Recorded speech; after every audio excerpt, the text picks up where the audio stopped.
Bom, meu nome é Cauê. Eu sou Letícia. Sou Christopher. Sou formado em Química. Comerciante. Sou barbeiro. Eu não trabalho fora. Eu sou design gráfico. Sou militar. Eu sou advogada. Agora estou me formando em História. Eu sou músico, toco bateria. Eu sou professora. E eu sou maquiadora também. Eu desempenho um papel de liderança. Gosto de jogar jogos digitais ou de tabuleiro. Eu gosto de esporte. Eu gosto muito de cantar. Virar cambalhota. Coisa relacionada à natureza, eu gosto de fazer trilha. Gosto muito de escutar, de tocar, de cantar. E pensar em roupa.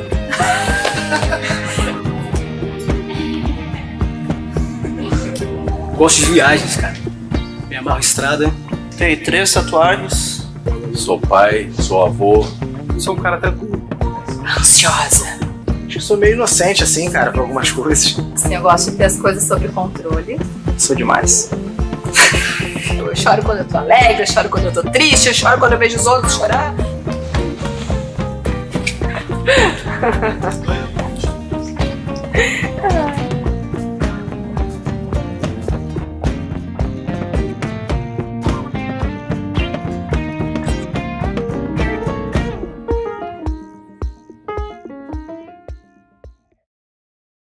Bom dia, Vintage. Bom dia, irmãos. Jesus está vivo, o diabo não presta. Bom, meu nome é Jackson. Nós estamos em mais uma série de sermões. Quem é que está batendo foto hoje aqui? Quem tá... Precisa de uma foto minha no púlpito? O pessoal fala, não, assim, vai ter uma foto tua. E eu sou um cara feio, então é uma coisa muito complicada. É que eu quero que tu fique sentado enquanto eu prego. Então vem cá, bate uma foto minha e... Vamos, rápido. É que eles precisam, pessoal. Esse pessoal dinâmico. Feliz aniversário, cara. Deus te abençoe. Tá, bate uma foto minha aí. Ó, tem que ser desse lado aqui. Esse lado é meu lado esquerdo, é o melhor lado. Eu faço uma cara de espiritual. Cara de espiritual tem que juntar as sobrancelhas assim, tipo casinha. Deu? Não levanta. Eu quero que ninguém levante quando estiver pregando. A não ser grávidas e o Felipe. Cadê o Felipe? Já levantou.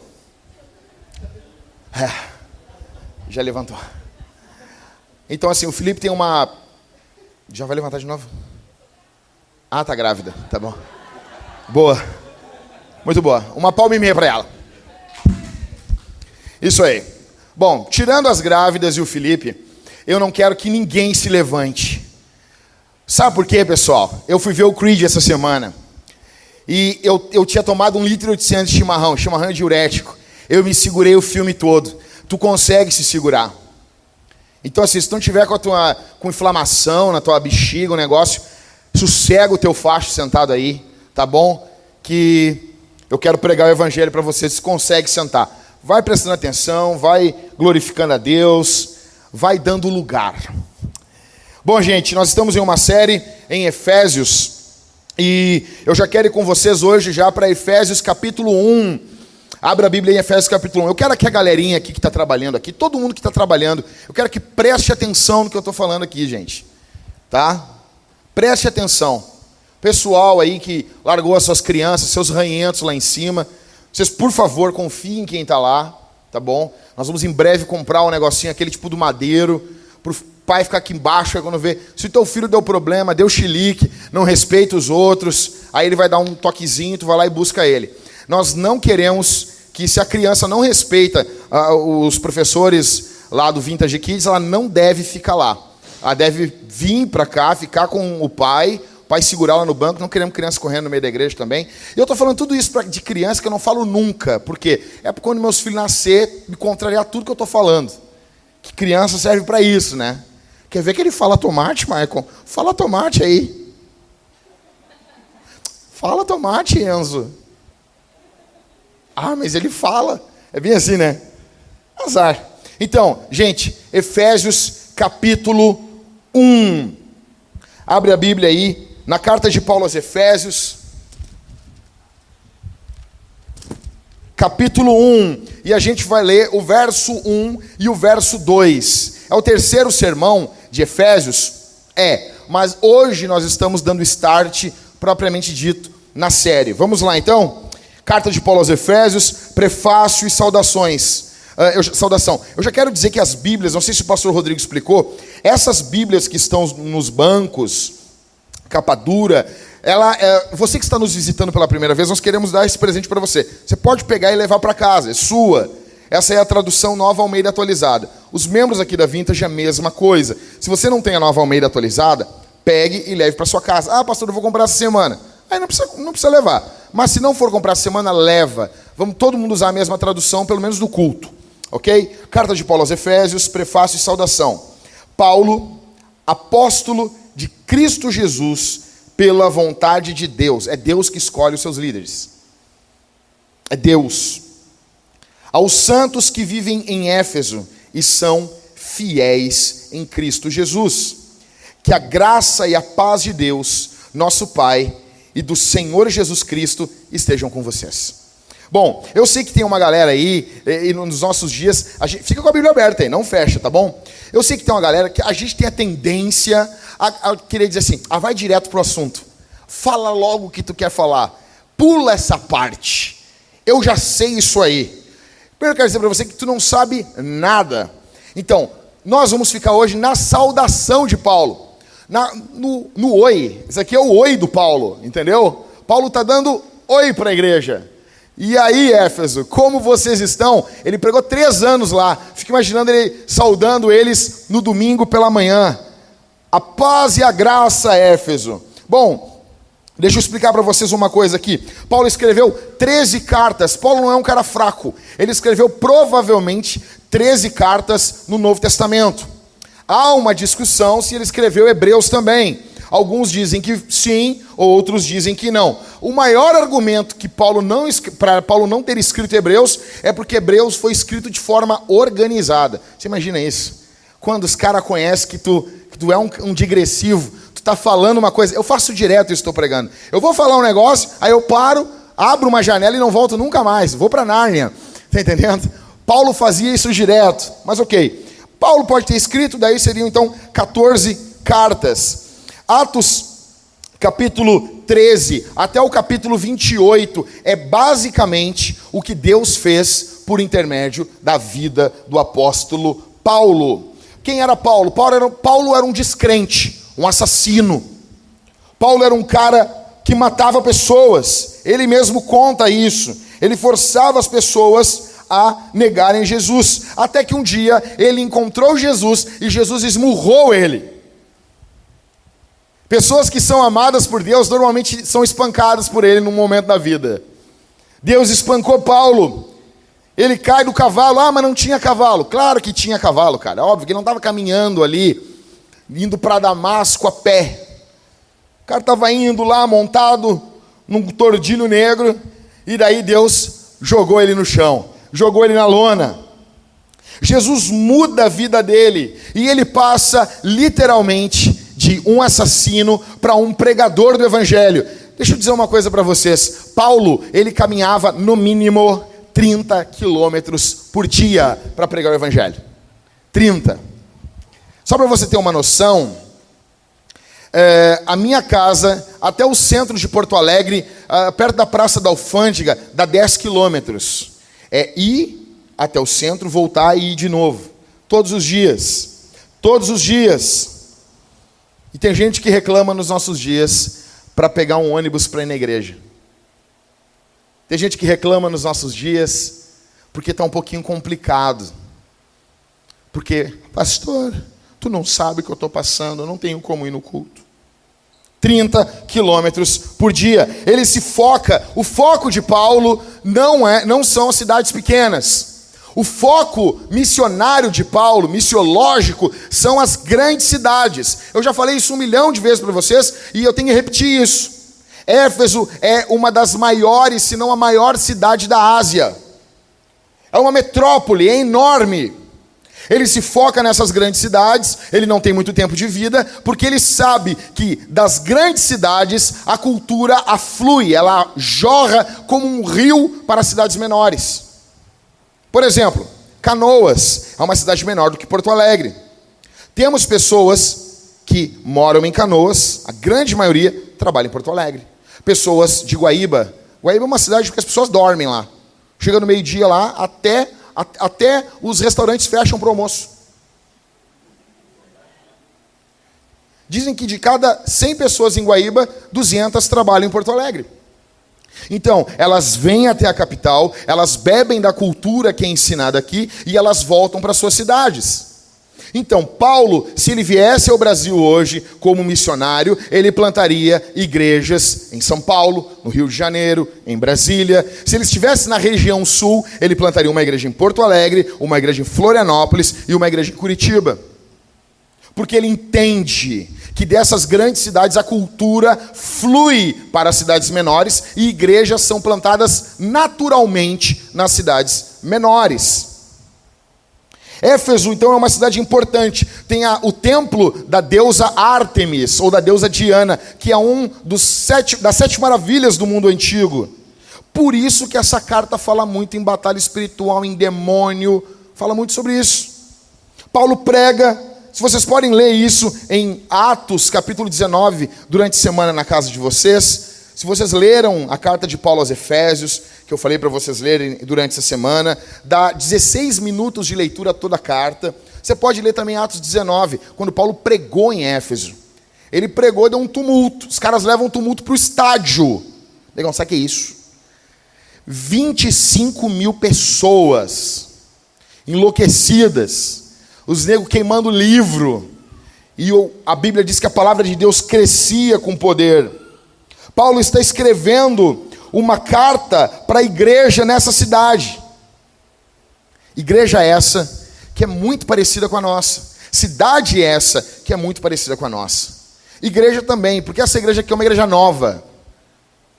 Ela não tem 80 anos, é uma igreja novinha. Paulo está escrevendo uma carta para essa cidade, para essa igreja. A cidade é uma cidade grande. O que é uma cidade grande? Densidade e diversidade. Muito e muito diferente.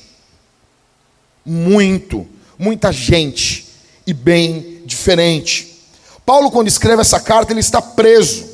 E ele escreve para eles. Você fica imaginando isso?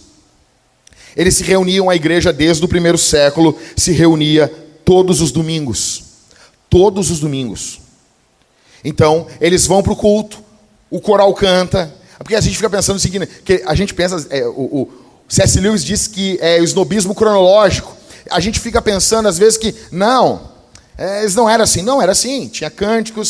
Se você pegar os documentos do primeiro século, o culto era muito parecido com o que é hoje, só não tinha caixas de som. Eles cantam, eles oram.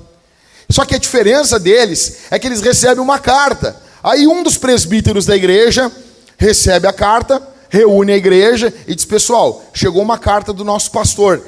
Assim, numa comparação minúscula, é como se eu estivesse preso por causa do evangelho e eu mandasse uma carta para vocês. A diferença é que a minha carta, ela não iria entrar para a Bíblia. Paulo aqui manda uma carta. E isso aqui é palavra de Deus. Eles reúnem o povo. Na hora da pregação é a leitura de uma carta.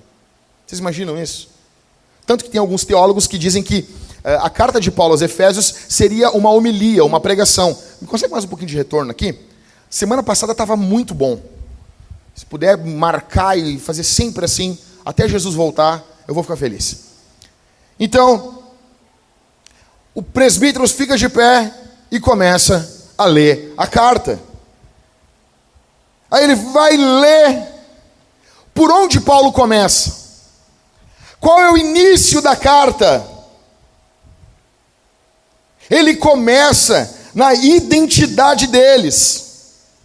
Porque os efésios não podem fazer nada se não souberem quem são. Eles não podem fazer nada, assim é conosco. E eu pergunto para vocês, nós somos santos ou nós somos pecadores? Você é pecador, totalmente depravado. Nós cantamos aqui, santo, santo, santo. Nós os pecadores não podemos ver tua glória. O que você é? Você é um santo ou você é um pecador? Quantos começariam por aqui? Paulo, ele começa dizendo: Paulo, apóstolo de Cristo Jesus, pela vontade de Deus, aos santos. Como seria a sua carta? Você começaria chamando os irmãos da igreja de hipócrita? Porque é o que mais tem hoje. Os cristãos são um bando de hipócritas. Mas quando eu vejo alguém falando isso, eu fico tão feliz. Eu fico, mas tá bom, solzinho. Tu não é hipócrita. Ah, entra aqui, dá um abraço. 2 hipócritas se abraçando. É tão hipócrita que nem admite. Esse é bom. Descobriu que chamar os outros de hipócrita esconde hipocrisia. Como que você começaria? Paulo começa. Paulo não é o Zé das Couve, não é o Jackson, é Paulo. Paulo começa chamando eles de santos. Muitos amam chamar os cristãos de um monte de coisa. Paulo diz aos santos. Vamos lá, mas que tipo de pessoa tinha nessa igreja? Será que tinha briga? Porque, olha aqui, gente, a gente pensa muito alto da igreja primitiva. A gente pensa assim, eles eram perfeitos. O peido deles não fedia. Paulo não tinha problema de flatulência. Não tinha ninguém que dormia com a namorada. Não tinha ninguém que aqui, dava um xalalá nas mães solteiras. Não, a igreja lá era perfeita. Claro que tinha um monte de desgraça. A igreja primitiva, o Novo Testamento, ele basicamente existe porque os apóstolos estão corrigindo erros da igreja. Olha 1 aos Coríntios. Capítulo 5, Paulo fala que tem um cara dormindo com a mulher do pai dele. Você tem noção disso? Imagina nós aqui na igreja e tem um louco que está pegando a madrasta. Mais adiante, Paulo vai falar que tem um cara processando o outro. Mais adiante, Paulo vai dizer que os caras estão se embebedando com a ceia. Tem noção disso? Chegar assim, Arthur, nós chegar na ceia, o cara está assim, Arthur, eu te considero pra caramba. Nós tá louco, cara. O Arthur é um cara assim, é exponencial. Na ceia. Na ceia era desse jeito. Imagina em casa ouvindo Jennifer. Imagina isso. Se no culto os negros estavam mamados, só no cavalinho branco, só no goró do diabo. Essa é a igreja. E Paulo começa a carta de 1 aos Coríntios, não chamando eles de hipócritas, chamando eles de santos. Tu dobra a tua língua como tu fala da igreja. Tu dobra a tua língua. Tu dobra a tua língua como tu fala da noiva de Jesus. Quem tu pensa que é? Quem tu pensa que é? Deixa eu dizer uma coisa. Poucas coisas me fariam ir às vias de fato, mas uma dessas é alguém falar mal da minha mulher. É alguém ofender a minha esposa. Isso pode vir. Eu não quero saber o que tu pensa, velho. O meu filho é minha vida. Pode ser tua vida. A minha mulher está acima de tudo depois de Jesus. E a igreja é a noiva de Cristo. Tem noção disso? Então, Paulo chama eles de santos. Só que eles eram pessoas como você e como eu. Afinal, nós somos santos ou pecadores? Paulo está chamando eles de santos. Porém, nós temos um grande problema. Nós aqui, a maioria, acredito eu, confessamos teologia reformada. Então, eu preguei em 2017 para vocês, em setembro e outubro, se não me engano, eu preguei para vocês sobre o calvinismo. Eu falei sobre os 5 pontos do calvinismo. E quais são os 5 pontos? São baseados num acróstico, é assim que fala, né, Maico? É acróstico, né? Que é acróstico da tulip, ou tulipa. Eu não sei, velho, eu não sei porque que os teólogos calvinistas escolheram uma flor. Eu acho uma viagem isso aí. Você imagina isso, Maicon, com 100 e poucos quilos, com uma tulipa desenhada nas costas. Uma tulipa rosa. É que eu sou reformado. Seria complicado isso, né? Eu não votei, eu não estava lá, então... Mas beleza, é uma... Então assim, o primeiro, o T, é de depravação total. Então, quando você fala com um reformado, quem você é? Eu sou um depravado. Eu sou totalmente depravado. Eu faço isso quando eu quero espancar alguém. Pastor, mas olha como é que tu está falando. Peraí, cara, eu sou totalmente depravado. Peraí, eu sou reformado. Então assim, o problema é que o John Piper ele não vai começar na depravação total, ele começa em Deus, os 5 pontos do calvinismo. Mas isso é outra questão. Ele defende que começar na depravação total, você não começa na perspectiva correta. Mas ok, começamos a depravação total. O problema qual é? É que quando você estuda dessa forma, você ignora Gênesis 1 e Gênesis 2. Você já inicia em Gênesis 3. Então, já está impregnado na gente. O que tu é?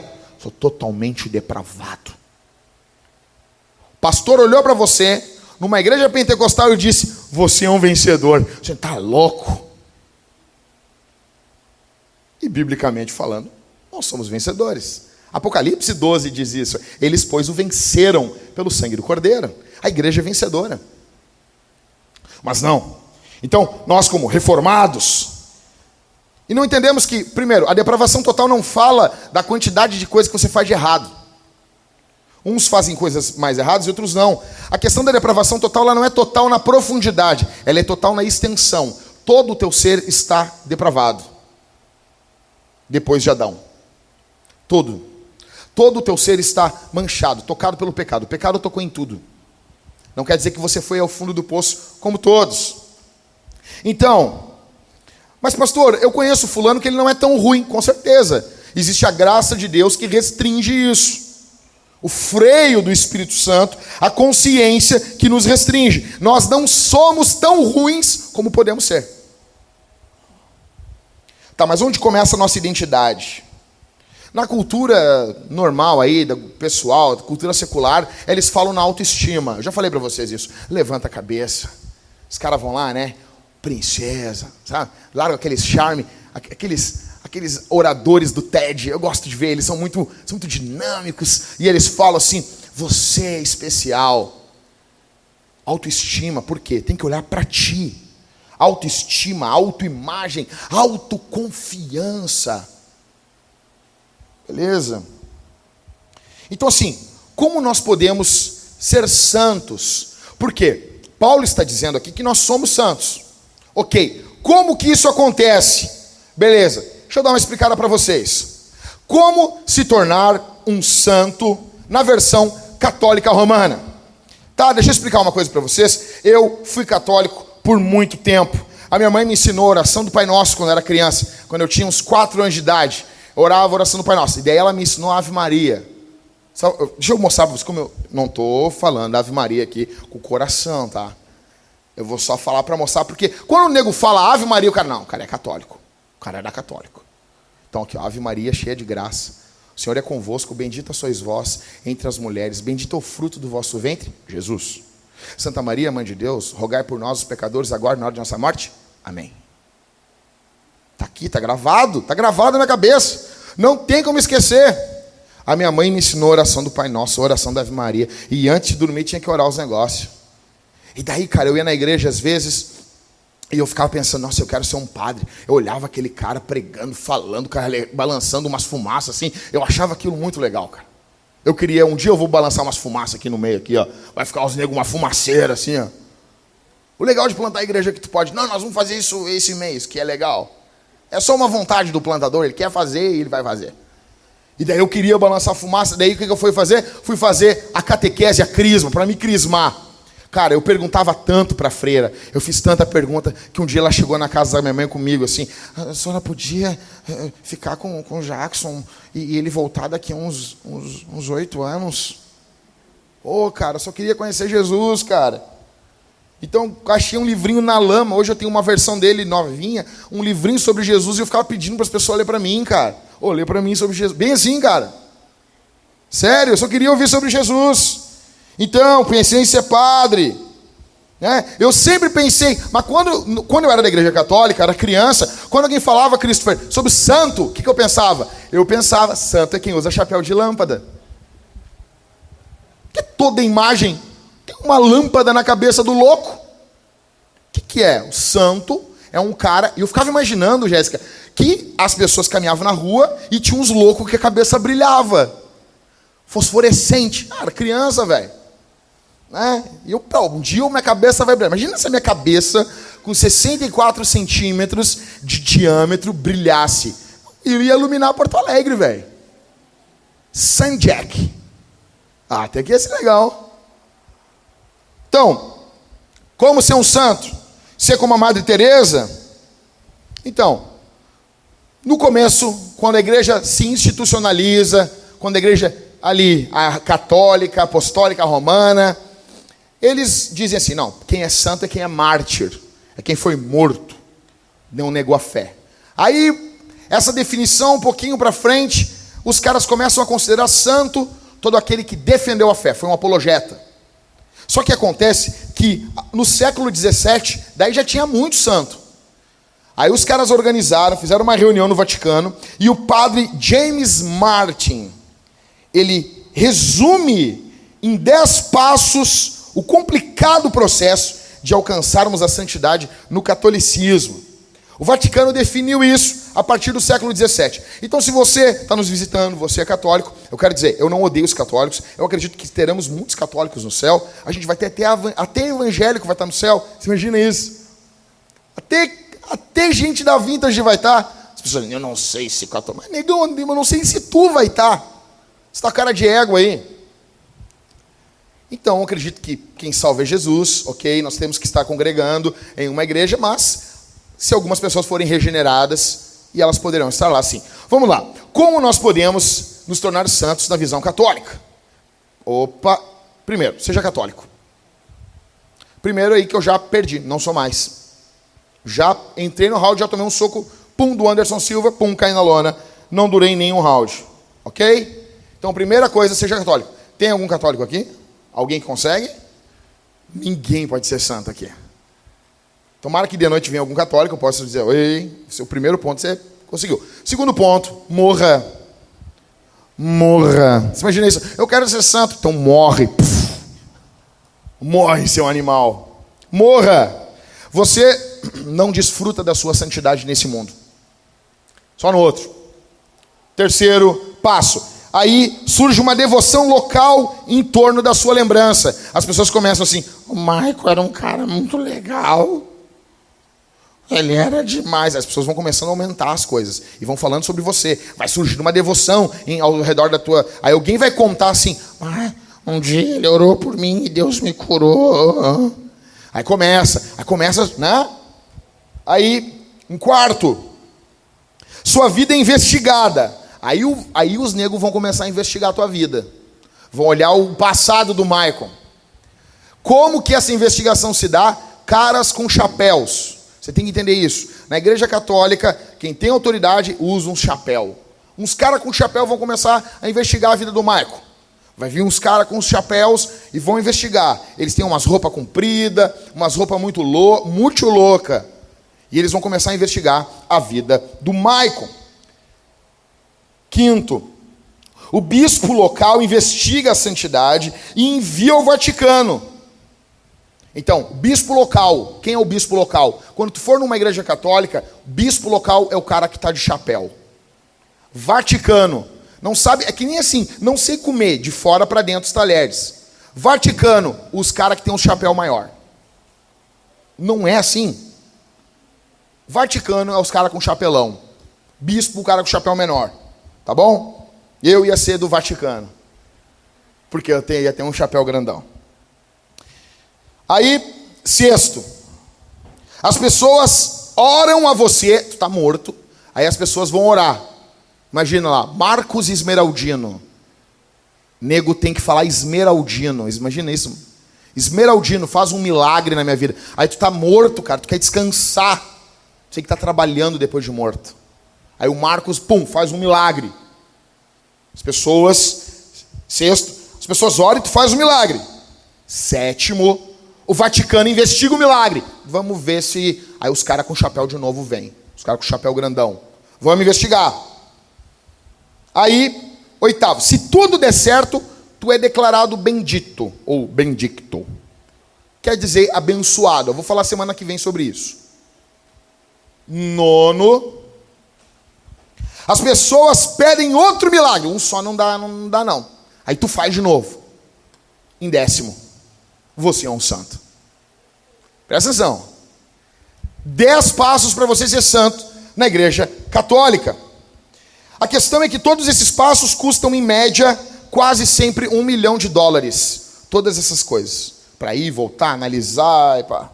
Tá, beleza. Daí tu pergunta assim, tá, legal, pastor, tô pensando, acho que é uma boa ideia. O que eu faço com isso? Porque eu quero saber, uma coisa prática. O que eu vou fazer com isso? Tá morto, mas pá, ganhou a santidade. O que você pode fazer com isso? Beleza. Se você quiser ser santo no modelo católico, o Papa vai fazer uma missa em homenagem a você. Tu ganha uma missa, que é o Papa que preside. Mas é legal. Não, ruim não é. Tu vai ganhar uma escola com teu nome. Uma igreja com teu nome. Tu ganha um dia para as pessoas comemorar o teu dia. Imagina isso. Dia do San Jack. Imagina isso, cara. Não, é charmoso. Aí tu ganha um dia. Aí tu vai virar um padroeiro. Daí agora tu vai ser venerado e um monte de gente vai te pedir um monte de coisa. É isso aí. Santidade no catolicismo. Beleza. Vamos lá. Santidade, como se tornar santo na versão bíblica? Vamos lá? Primeiro, esteja em Cristo. Anotaram? Fim. Era para ter som isso, tá? O pessoal das mídias não conseguiu. Tá bom? Acabou. Esteja em Cristo. Obrigado por ter som aí, Ricardo. Deus te abençoe. Paulo está dizendo que nós não precisamos de tudo isso. Sem chapéu, sem dinheiro, sem comissões, sem declarações, sem pranchetas, sem milagres. Para Paulo, o que importa é onde você está. Se você está em Cristo. Alguns católicos perguntam assim, cara, na tua igreja não tem nenhum santo, a gente vai lá, não tem nada. Como não, cara? Está lotado de santo. É que termina os cultos e eles vão embora. Vão discutindo no carro, vão às vezes brigando, mas são santos. Eu espero que seja. Ou seja, Paulo chama eles ao arrependimento, mostrando quem eles são. Para Paulo, a santidade não é conquistada, não é algo que eu faço, é algo que Jesus fez. Não é sobre mim, é sobre Jesus. Para Paulo, eu preciso apenas de uma coisa: estar em Cristo. Os santos de Deus são pessoas comuns, pecadoras, que amam Jesus. Se estivermos em Jesus, a vida dele passa a estar na nossa conta. Alguns acham que agradam a Deus se focando no seu pecado. Cosplay de Paul Washer. Cosplay de Paulo Júnior. O nego termina de ouvir o sermão, quer se matar. Muitos amam quando o pastor bate. Às vezes eu bato firme. Eu quero dizer uma coisa. Tu tem que ser muito macho, velho, para olhar na cara de um monte de sem vergonha e dizer, tu é santo. Se você está em Cristo, você é santo. Se você está em Cristo, Deus chama você de santo. Você é pecador? Com certeza. Mas não é o que você faz, é o que Cristo faz que conta. A questão é, deixa eu dizer uma coisa, não é quanto o pastor bate, porque quem apanhou por você foi Jesus. Não é o quanto nós gostamos disso, do cara chegar e falar um monte de verdade na nossa cara e jogar na nossa cara. Tu é um sem vergonha, um relaxado, fedorento. A gente gosta disso. A gente ama isso. A gente pensa, nossa, quanta autoridade. Tem nego que tem fetiche com isso. Bate mais. Eu vou nas conferências, às vezes no Rio de Janeiro, aí sempre tem um pentecostal que grita lá, bate mais, papai! E os negros sempre saem de lá dizendo que era eu. Eu disse, cara, no Rio Grande do Sul não tem isso, velho. No Rio Grande do Sul nós somos tudo frio, velho. A gente é tudo frio. Os pentecostais do Rio Grande do Sul são menos avivados que os presbiterianos do Rio de Janeiro. Então, alguns perguntam, nós não deveríamos nos ver como pecadores? Sim! Mas esse não é o seu foco principal. O foco principal é que você tem um Salvador. Deixa eu explicar uma coisa para vocês. Se você está nos visitando aqui e você não é cristão, você está acumulando ira de Deus contra você. A Bíblia fala mais de 300 vezes chamando as pessoas no seu estado normal, Deus chama eles de pecadores. A Bíblia usa o termo mais de 600 vezes como a ira ardente de Deus. Se você não está em Cristo, você está caminhando em direção à ira de Deus. Você está caminhando em direção ao juízo de Deus. É como você estivesse caminhando em direção e viesse contra você um enorme caminhão. E você estivesse caminhando com venda. Você não sabe o que está vindo. E esse caminhão tem toneladas e toneladas. E ele vem vindo de forma muito rápida. Você tem coisas que tapam seus ouvidos e você está sorrindo. Você está feliz, que nem o Bird Box. E aquele caminhão está vindo contra você. E cada vez a distância está menor. Essa é a ira de Deus vindo contra quem não está em Cristo. Só que cristãos é algo diferente. Enquanto o ímpio... mas eu não estou sentindo a ira de Deus. A Bíblia diz que o ímpio está na ira de Deus. A ira de Deus está sobre o ímpio. É o ímpio. Eu não estou sentindo. Pergunta para o porco que está sendo engordado para ser morto, se está ruim. O porco, os deuses assim, cara, vão te matar. Vão te matar. O porco, que nada, meu. Esse cara é tribom, me dá comida pra caramba, eu como, bebo um montão, mal faço nada. Ele está sempre olhando para mim e sorri. Ele vai te matar. Calvino diz que os pecadores são engordados para o dia do juízo, do mesmo jeito que nós engordamos um porco para depois comer ele. Engraçado que os cristãos têm 3 textos apenas no Novo Testamento que podem estar chamando os cristãos de pecadores. Porque há uma grande discussão sobre isso.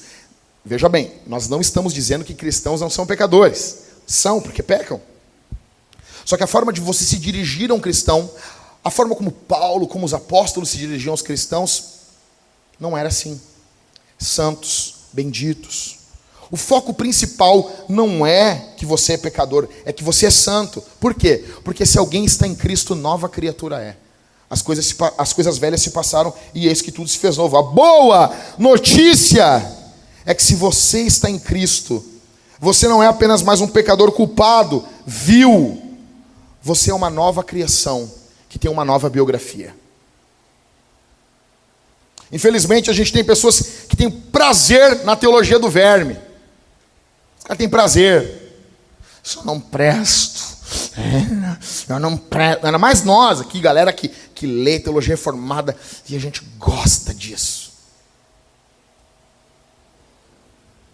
Sartre, ele ridicularizou essa visão na peça dele, As Moscas, em 1943.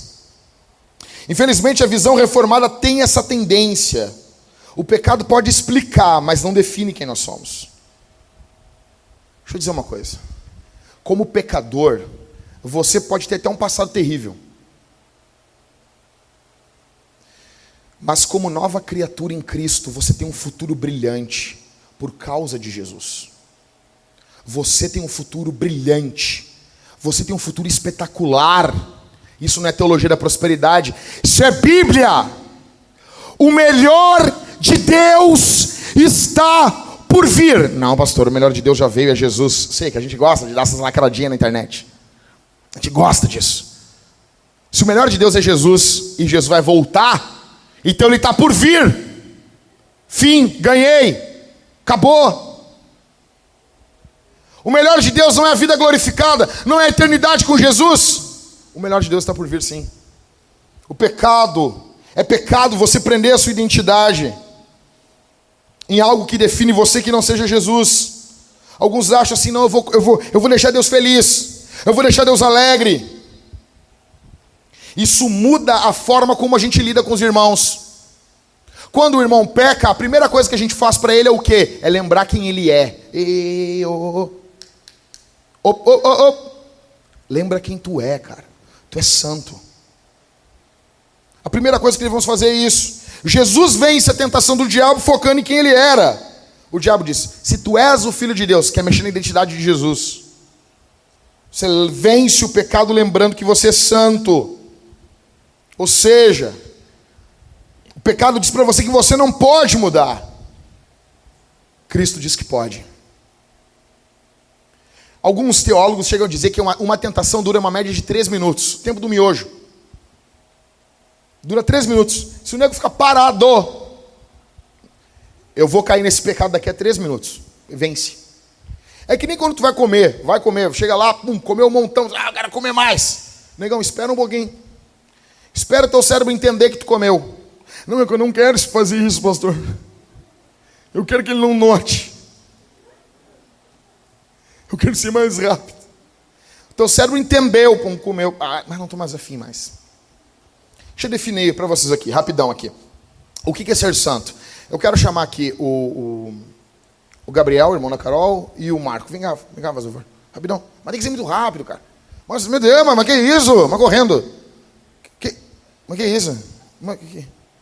Faz aqui. Fica aqui. Gabriel, tu é solteiro, tu não vai se importar se eu pedir para te sentar no chão? Não vai mesmo? Sobe tu aqui em cima aqui. Sobe. Ok. Duvido tu fazer isso de novo, cara. Fica aqui em cima aqui. Olha só. Fica mais aqui. Isso, aqui. Presta atenção. O que é santidade? Santidade na Bíblia. Santidade é mais ou menos assim. Digamos que aqui fosse o Marco, sentado aqui no chão, tá bom? Não tem como ter uma relação com uma pessoa assim. Eu estou numa parte muito mais alta que ele. Não consigo ter uma relação, falar, e aí, cara, como é que tá? Tá tranquilo aí? Santidade, ela é uma nova posição relacional com Deus.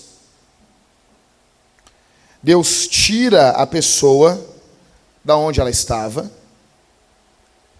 coloca numa outra posição, por isso que Paulo fala em Cristo, e agora Deus se relaciona com essa pessoa. O que Paulo sempre faz nas cartas é isso, é mostrar para eles que Deus tirou ele das trevas. Aí, mas por que Paulo manda eles fazer várias coisas no final das cartas? Paulo sempre manda um monte de coisa, né? Por quê? Porque Paulo está falando assim, cara, agora tu está aqui em cima, vive, o teu padrão de vida é outro agora. Você está entendendo isso aqui? O que é, presta atenção aqui, o que é santidade? Como você é santo? Deus tirou você de uma posição e colocou em outra. Uma posição de relacionamento. Está entendido? Está claro isso? Está certo isso? Amém? Nós vamos fazer uma outra ilustração para explicar para vocês aqui. Sobe aqui em cima aqui, Gabriel. Sobe aqui em cima. Vem cá. Vem cá os dois aqui. Eu preciso que vocês fiquem os dois aqui. Vem cá. Aqui. Virado para cá. Um do lado do outro. Presta atenção. A visão não cristã de santidade é mais ou menos essa aqui. Pedro, vem cá rapidão aqui em cima aqui. Mas tem que ser rápido, cara. Bora. Isso aí. Sobe aqui em cima aqui. Consegue passar ali? Ó.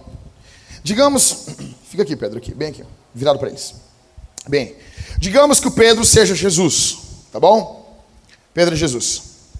Digamos que o Marco é Hitler.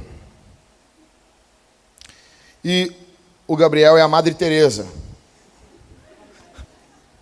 Te firma aí, cara. Segura, não frouxa. Cavalo branco tá chegando. Então, qual é a nossa visão? A nossa visão qual é normalmente? Por causa das obras. Vem cá, Madre Teresa. Vem cá. Não. A gente pensa sempre, dá a mão para ele, fica de mão assim, de frente para ele. A gente pensa sempre assim, o Hitler tá longe. A Madre Teresa tá pertinho de Deus aqui. Por causa das obras da Madre Teresa. Tá bom? Volta lá do lado dele. Na perspectiva de Deus, por causa das obras, é mais ou menos assim. Dá meio passo para frente. Assim, aí. Um pouquinho só mais. Aí, fica aí. É assim. Matéria de obras é assim. Os dois estão, por causa das obras deles, muito distante. A Madre Teresa está um tantinho na frente, sim. É isso aí. Mas em Adão, os dois estão indo para o inferno. Um pecou um pouquinho menos. Às vezes não pecou porque não teve coragem. Não pecou porque pecou por covardia. Está entendendo? O relacionamento é o quê? Relacionamento. Santidade é uma posição relacional. Vem cá agora. Vem cá. Fica do lado ali do Pedro. Do lado. Abraço, Pedro. Do lado. Santidade é isso. Deus, a pessoa não está pertinho, um pouquinho mais perto. A gente pensa sempre assim, uma fita métrica, e a pessoa uns 10 passos à frente, está avançando. Não. A pessoa está agora unida com Deus, não por causa dela, mas por causa de Jesus. Obrigado, vocês são muito bons. Pode ser ali. A Bíblia nos chama de santos mais de 200 vezes. Justos. Embora em todas as epístolas do Novo Testamento, Paulo, Pedro, João, Tiago, o escritor aos Hebreus, jamais discordariam que habita pecado em nós. Só que esses escritores se dirigem ao povo de Deus nunca os chamando de pecadores, sempre de santos, irmãos, filhinhos. Eles chamam o povo de Deus da forma, da perspectiva de Deus. Mas isso é para quem está em Cristo. Somos santos que eventualmente pecamos. O pecado é um acidente na vida do cristão. Cristãos odeiam o pecado. Então vamos lá. Quem é você como um santo? Em primeiro, um santo é alguém arrependido pelo pecado. Primeiro de tudo, você tem que entender isso. Pastor, eu sou santo? É. Se você vive em arrependimento, se você está arrependido pelo pecado. Paulo fala do seu passado em Filipenses 2 com tristeza. Eu vejo os caras falando do seu passado, que nem tinha o testemunho do Guina. Olha que eu sou o Guina, eu matei umas pessoas, eu fiz não sei o quê. Os negros falam com alegria. Uma mulher pregando num culto, que já é meio estranho isso. Paulo mandou as mulheres não pregar, daí a mulher estava pregando no culto. Ah, mas isso é para aquela época. Negão, tudo é para aquela época. Tudo é para aquela época. Eu gosto quando as pessoas dizem isso da Bíblia assim, ô Ismael. Não, mas isso é para aquela época. Não, mas tudo era para aquela época. Quando uma mulher dizia para ti que não, porque a mulher não poder pregar no culto, isso era para aquela época. Aí tu pega assim, Efésios 5:25, que manda o marido dar vida pela mulher. E diz assim, irmã, teu marido não tem que dar vida por ti. Por quê? Porque isso aqui era para aquela época. Tudo era para aquela época. Tá, mas beleza, a mulher estava pregando no culto. A mulher pregando. Eu tenho dificuldade de ouvir mulher pregando, mulher que imita homem, mulher que... Sabe, parece que não se depila, assim, sabe? Mulher que ser machinho, assim. Tem um bigode maior que o meu. Ou então mulher que prega chorando. O Senhor... Aí estava pregando lá. Aí ela olhou, irmão, porque quando o diabo me pegava, eu ia para o motel. O marido dela assim, triste assim. Encolhido num canto. E eu ia para o motel e eu botava para quebrar no motel. Traía esse homem de tudo que é jeito. As pessoas falam com orgulho. Se você é um santo, quando você falar do seu passado, você vai chorar. Se você é um santo, se você não vai ter sorriso de cantinho de boca. Vai ter uma cabeça baixa. Vai ter tristeza. Você sabe, eu estou em Cristo. Mas quando você fala, você pensa, eu fiz isso contra o Senhor. Um santo é alguém que se arrepende contra o pecado. Quanto mais maduro um cristão é, mais lamento ele tem quanto ao pecado. Paulo se compara, ele diz que ele é o principal dos pecadores, quando ele compara o passado dele com Jesus. O papel do Espírito Santo é nos convencer do pecado, da justiça e do juízo. Um cristão é alguém que tem convencimento, convicção de pecado. A Bíblia está lotada de santos quebrados pedindo perdão pelos seus pecados. O convencimento sobre o pecado, ele é uma obra do Espírito Santo. E a condenação é uma obra do diabo. Você quer entender isso aqui? A Bíblia diz que o diabo é aquele que acusa, aquele que condena. Olha aqui. A convicção ou convencimento versus a condenação. Então, primeiro, convencimento, convicção de pecado, vem de Deus. A condenação vem do diabo. Convicção de pecado leva à vida. Condenação leva ao desespero. Você nota isso aqui em você. Como que você lida com o seu pecado? Você está desesperado? Isso não vem de Deus. Convicção de pecado termina em alegria. Condenação termina em tristeza. Convicção de pecado nos faz querer mudar. Condenação nos faz aceitar que nós não podemos mudar. Você já notou isso aí? Tem gente que chega assim, eu não consigo. O diabo, você está ouvindo a voz da serpente. Você está ouvindo a voz do diabo no teu ouvido. Convicção nos leva a uma nova identidade em Cristo. Quando você tem convicção de pecado, você sabe que você pecou, você sabe que você é pecador, mas você sabe que você está em Cristo. A condenação traz de volta a tua velha identidade. Você pensa bem assim, não adianta. Não adianta o que o Jack disse, ele não me conhece. Eu sou isso mesmo. Eu sempre vou ser isso. Essa é a voz da serpente no teu ouvido. Convicção de pecado traz consciência sobre o pecado. Condenação traz incerteza quanto ao pecado. Convicção faz a gente olhar para Jesus. Condenação faz a gente olhar para a gente mesmo. Convicção é uma bênção. Condenação é um fardo. Por isso que Paulo começa dizendo, verso 2, que a graça e a paz de Deus, nosso Pai, e do Senhor Jesus Cristo estejam com vocês. Que a graça, o favor que vocês não merecem, a paz que vocês nunca desfrutaram, esteja sobre vocês. Enquanto Jesus quer que você tenha paz, o diabo quer que você tenha vergonha. Enquanto Jesus quer que você tenha graça, o diabo quer que você tenha medo, pavor. O diabo quer que você pense que não há como você escapar do seu passado. O diabo quer que você pense que não há saída para o teu pecado. Ele quer que você pense que você está em suas mãos. Ele quer destruir você. E isso começa quando você aceita a identidade que Ele te deu. Ele quer te fazer obcecado com o seu pecado. Muitos sentem uma tristeza imensa e pensam que Deus os odeia. Quantos crentes não pensam isso?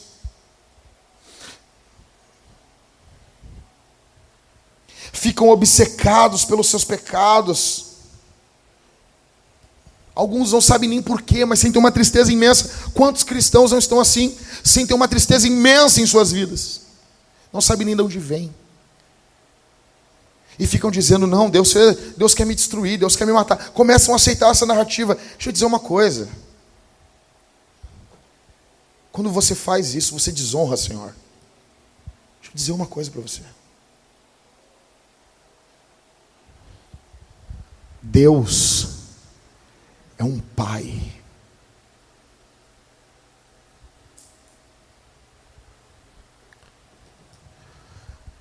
Você está caminhando, Deus olha para você, você recém pecou,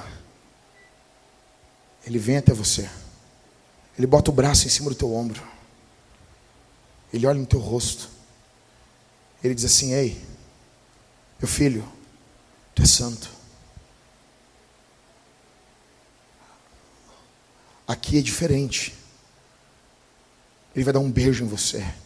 Ele vai dizer, não faz mais isso, porque eu te amo. Porque eu tenho amor por você. Deixa eu dizer uma coisa para vocês, gente. Minha filha nem nasceu ainda. Nem nasceu ainda. E eu já tenho um prazer enorme nela. Ela não fez nada. A única coisa que ela fez foi existir. E essa existência, humanamente falando, quem deu fui eu para ela. Eu e a Thalita que demos para ela, humanamente falando.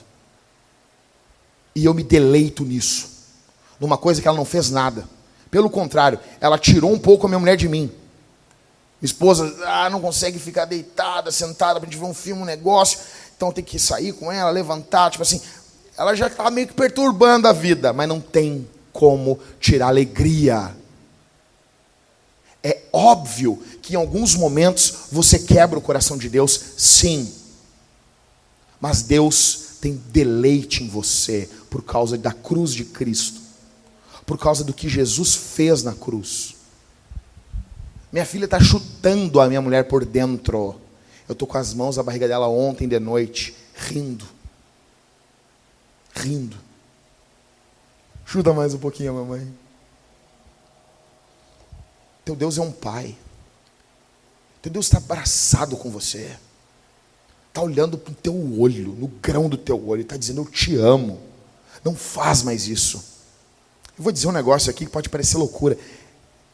Quando a gente está vencendo um pecado, a gente não está vencendo sozinho. É óbvio que Deus nunca pecou. Mas é como se o pai estivesse dizendo assim, ó, vamos junto. Vamos junto. Nós vamos vencer isso aí junto. Quem aqui já começou aprendendo a andar de bicicleta com o pai? Quando tu não notou, teu pai já não estava mais te segurando. Se tu fosse cair, ele só te largou quando ele sabia que tu não ia cair mais. Enquanto te corria risco, ele estava te segurando. Assim é o teu Deus. Deus é um pai que ele abraça você, ele ama, ele lhe beija. E ele não tira a mão do seu pescoço. Em alguns momentos ele pode ficar com o semblante carrancudo. Claro que pode, porque ele é pai. Você consegue odiar o seu pecado mais agora? Eu não sei, quando eu descubro que eu sou santo, eu tenho mais ódio do meu pecado. Você tem crescido em arrependimento? O pecado traz mal-estar a você? Você tem odiado o pecado?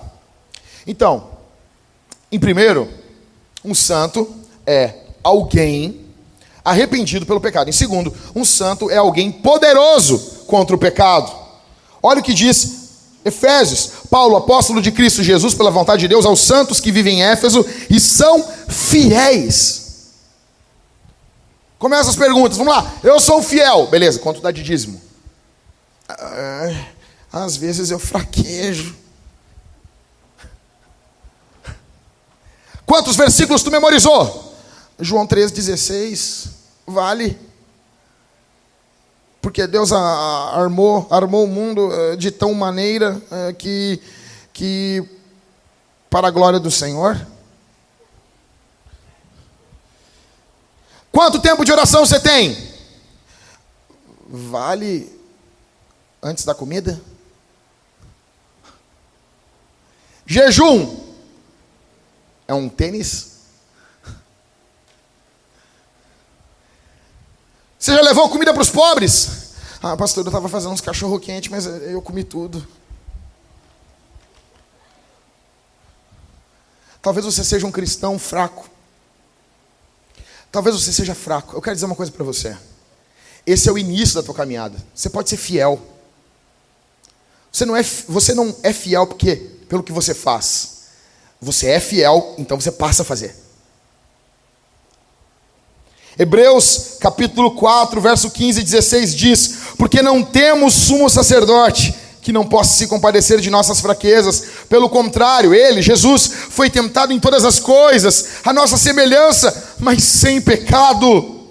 Portanto, escute, aproximemo-nos do trono da graça com confiança, a fim de recebermos misericórdia e encontrarmos graça para ajuda em momento oportuno. Vá até o trono da graça, fiel. Leia a obra de John Bunyan, o peregrino. Quantas vezes o fiel não fraqueja? Quantas vezes? Mas ele chega até Canaã. Olha aqui, eu sei que meu tempo está querendo estourar. Presta atenção aqui numa coisa aqui. Nós estamos lendo lá em casa, começamos agora em Gênesis, a gente está em Josué alguma coisa. Hoje a gente termina Josué e entramos em Juízes. Sempre começo do ano é a leitura do Pentateuco. E eu amo a passagem de Êxodo, quando Moisés, ele fala para o povo botar sangue nos umbrais da porta. 10ª praga do Egito. Você imagina isso? Você imagina isso? O anjo da morte vai passar, e a casa que não tiver sangue, o anjo vai entrar e vai arregaçar, morrer todos os primogênitos. Aí você imagina isso. 2 judeus falando às 4 horas da tarde do dia que o anjo da morte vai passar. E aí, como é que tá, irmão teu? Cara, eu tô meio nervoso. Por quê, cara? Ah, cara, não sei. Pô, cara, como tá nervoso, cara? Pô, hoje nós vamos sair daqui? Não, cara. Que tapo de anjo da morte aí, eu tô com medo. Por quê? Tô com medo, cara? Não, veja bem, cara, e não sei, Tá, tu não vai matar o bezerro? Não vai botar o sangue dele na porta ali? Eu vou, cara, mas é que eu tô com medo, cara. Por quê? E vai que o anjo entra mesmo com sangue. Aí o outro, não, cara. Deus falou. Nós vamos botar o sangue ali. E o anjo não vai entrar. Não vai entrar. Tem certeza? Eu tenho certeza absoluta. Bah, mas eu não tenho, cara. Eu não sei, eu não tenho muita confiança. Tá, mas tu vai botar o sangue? Ah, eu vou, né? Mas eu não confio muito. É meia-noite. A gente tem o Hermanoteu apavorado, desesperado. E a gente tem o outro ali, o Jalalael, firme. O anjo da morte não entra na casa do Jalalael. Não entra. Porque tem sangue na porta. O Jalalael é firme na fé. Tem confiança na palavra. E botou o sangue. O anjo da morte não entra. Já o Hermanoteu, ele é meio vacilante. Ele às vezes não acredita muito. Mas ele botou o sangue ali, né? Por quê? Porque não é por causa do Hermanoteu. Não é por causa do Jalalael. É por causa do sangue. Não é por causa de você. É por causa do sangue de Jesus. A razão é Jesus. Você é santo. Você é filho. Você é amado. Você é bendito. Você é abençoado por causa de Jesus. Alguns pensam que ser tentado é pecado. Alguns dizem, mas pastor, está difícil.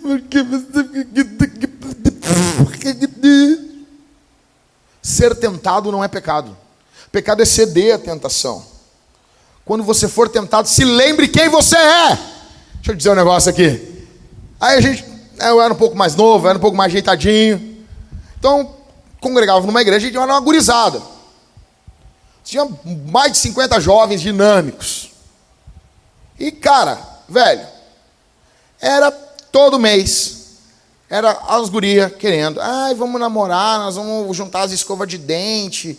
E chegava para mim, para meus amigos. E os guris firme na fé, negão. Firme mesmo. Nem umas bitoca. E a gente ali, firme com Jesus. E um argumento de um amigo meu mudou minha vida. Quando ele disse para mim assim, deixa eu te dizer um negócio, cara. Essas gurias... escuta o que esse cara passou. Esse cara estudava, uma guria tentou namorar com ele, ficar com ele, dar uns beijos nele, 1 ano inteiro. No final do ano, ela pegou o microfone do colégio e ela dizia, meu pastorzinho. Você acredita nisso, cara? Eu quero casar contigo, meu pastorzinho. O cara fugiu, velho. O argumento dele para mim foi assim, Jackson, essas gurias pingando demônio, Jackson, a gente é santo. Olha, eu disse, é verdade, cara. A gente é santo, cara. Se a gente não é perfeito, bem assim, em 1998. Mas a gente é santo, cara. Eu não vou me envolver com essas gurias aí. A identidade dele definia a fidelidade dele. Tem que pensar isso. A gente não começa aqui na Vintage. Leia a sua Bíblia, ore, sirva, doe. Não, nós começamos em Jesus. Jesus fez isso. Jesus leu a Escritura. Jesus serviu. Jesus salvou. Jesus curou. Jesus morreu na cruz. Ele é perfeito. Nós somos imperfeitos. Ele é fiel para os que são infiéis. Ele é justo para aqueles que são injustos. Você vê quem Ele é. Você vê quem é Jesus. Você vê o que Ele fez para você estar em Cristo. A nossa identidade define o que a gente faz. Não é o que a gente faz que define quem a gente é. Somos a favor de doação financeira? Óbvio. O Rodrigo vai assumir o púlpito e vai falar para vocês que nossas finanças estão quebradas, que precisamos que você deixe de ser muquirana, coloque o dedo o dinheiro da tua carteira na salva, se oferte, sim. Mas não é para você ser alguma coisa, é porque você é. Nós vamos dizer para você orar? Claro que vamos. Toda sexta-feira nós estamos como igreja, como a Vintage, jejuando todas as sextas-feiras? Sim. Mas não é para você ser alguma coisa, é porque você é. Nós doamos, oramos, pregamos, lemos, jejuamos por sermos quem somos. Pergunto, como está a tua fidelidade? Você tem vencido o pecado? Você tem lembrado quem você é? Em último, encerrando, um santo é alguém humilde. Santidade não tem nada a ver com arrogância, soberba, orgulho. Os caras chegam ontem na igreja, 2 meses de crente, 3 meses atrás estava fumando maconha. Digo ali, já fico arrogante. Os caras pastoreando a igreja, prega mal todo errado, já são orgulhosos porque pregou. Quem tu pensa que tu é? Quem nós pensamos que a gente é? Se você é santo, você vai crescer em humildade. Você vai ser humilde. Terminando aqui, dentro disso ainda, 4 benefícios da gente estar em Cristo, em 4 etapas, bem simples. Primeiro é regeneração, nós somos resgatados da morte espiritual. Você foi resgatado. Deus te deu novos desejos. Calvino diz que a salvação são novos anseios. Segundo, a justificação. Você é salvo da pena do pecado. É a nossa posição em Cristo. Você é genuinamente novo, apesar de não ser completamente novo. Mas você é genuíno.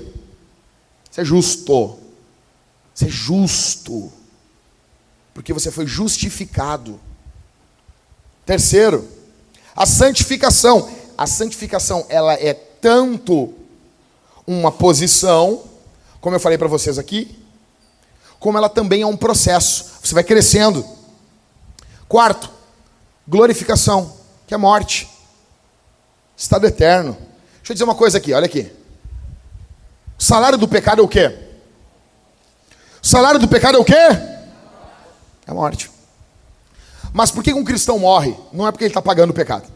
Porque a Bíblia diz, escuta aqui, em Romanos 8. Agora, se alguém está em Cristo, nova criatura é. Não há condenação.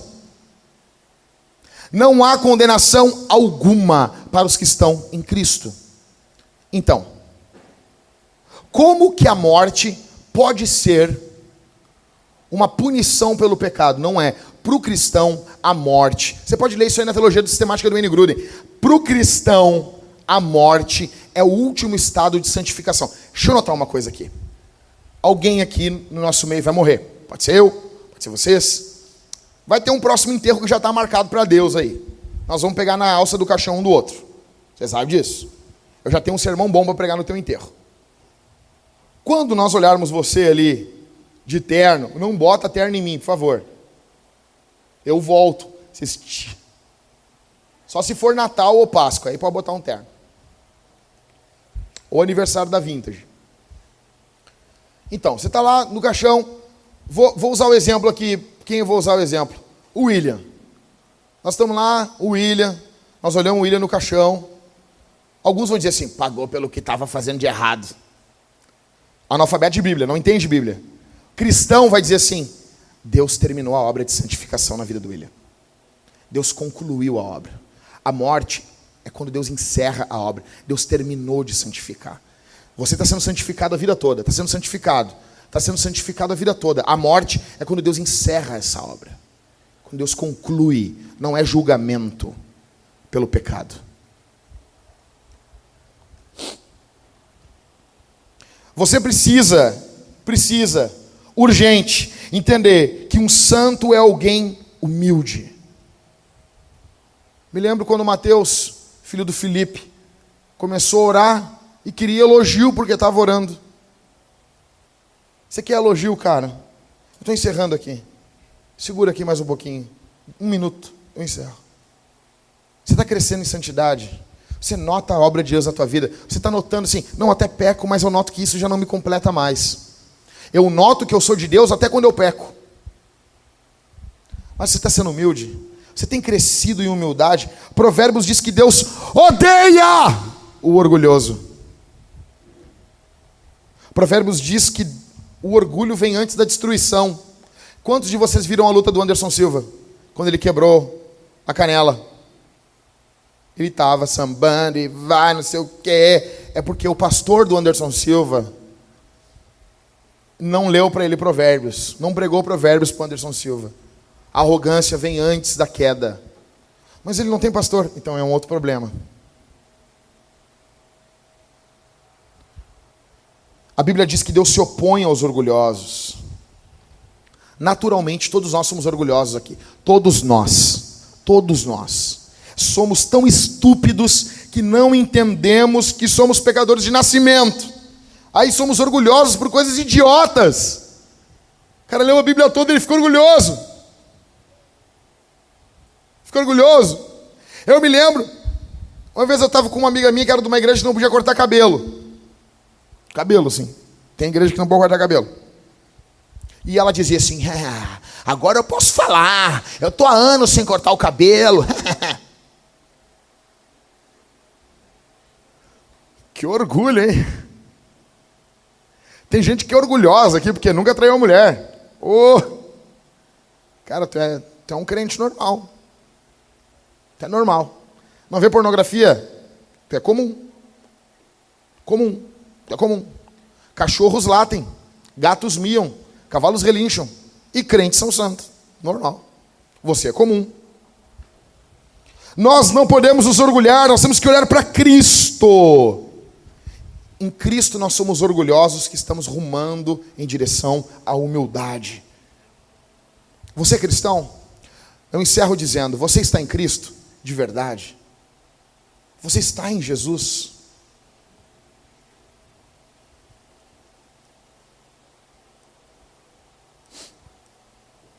Tiraram? Tiraram? Esqueça isso. Vá para casa pensando nisso. Em Cristo, um santo é alguém arrependido pelo pecado. Em segundo, um santo é alguém que é poderoso contra o pecado. Não é somente arrependimento, ele tem força. Em terceiro, um santo é alguém humilde. Eu quero que você pense sobre isso. Eu quero que você leia a carta aos Efésios. Eu quero que você analise a sua vida. Eu quero que você converse com outros irmãos. Eu quero que você leia essa carta, repita, e leia, e risque, e marque. 18 minutos. É menos do que o episódio do Friends. Você consegue. Quero orar por você.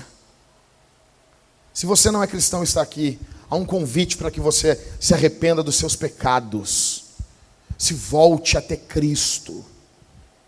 Vá até Deus, porque Jesus Cristo morreu na cruz pelos pecados que você comete. Se você é cristão, você também necessita de arrependimento constante, crescente. Jesus nos ensinou a orar, Pai, perdoa os nossos pecados. Quero orar por você nesse momento. Quero que você defina a sua natureza. Quero que você saiba quem você é. Você não é fruto do acaso. Você é fruto de um Deus que ama e que domina e que governa todas as coisas. Feche os olhos, eu quero orar por você. Sou teu pastor, eu te amo. Eu amo você. Eu quero o teu bem, eu quero que você seja feliz, porque a santidade, ela traz felicidade. Se você está visitando a Vintage, agora em março, nós começamos a nossa catequese, é o nosso curso de novos membros. Se você quer se juntar a uma igreja para estar em missão, não para ser um consumidor, se você quer doar seu tempo, seus talentos, suas finanças, junte-se a nós. Se você é um aventureiro, por favor, não volte mais aqui. Aqui nós estamos em missão, nós estamos focados para estarmos em missão nessa cidade. Feche os seus olhos. Nós queremos encerrar esse ano alcançando cada membro, alcançando uma pessoa para Cristo. O nosso projeto para a Vintage esse ano é cada membro ganhar uma pessoa para Cristo. Ah, mas quem ganha almas? Não seja estúpido. É o Espírito Santo por intermédio da igreja. Fecha os olhos, eu quero orar por você. Pai, Tu és um Deus que ama os Teus filhos. Tu és um Deus que nos ama. Tu és um Deus que nos chama, que nos capacita. Tu és um Deus que nos chama de filhos. Tu és um Deus que nos adota. Tu és um Deus que perdoa os nossos pecados. Olha os Teus filhos que aqui estão, Senhor. Olha os Teus filhos que estão aqui. Os perdoa. Os cuida. Os ama. Em nome de Jesus. Guarda. Ó Deus, repreende toda obra do diabo. Repreende toda obra de Satanás. Que o diabo não tenha poder contra os teus filhos, em nome de Jesus. Ó Deus, que eles encontrem, aqui estão as tuas ovelhas, que eles encontrem suas identidades em ti, e não no pecado, e não na maldade, e não na malícia. Em nome de Jesus. Quando encerrar esse culto, o Senhor os disperse em missão pela cidade. Que a missão não comece amanhã, comece hoje. Muito obrigado ao Senhor que nos chama de santos e nos faz parecido contigo. Oramos e te agradecemos. Em nome de Jesus. Amém.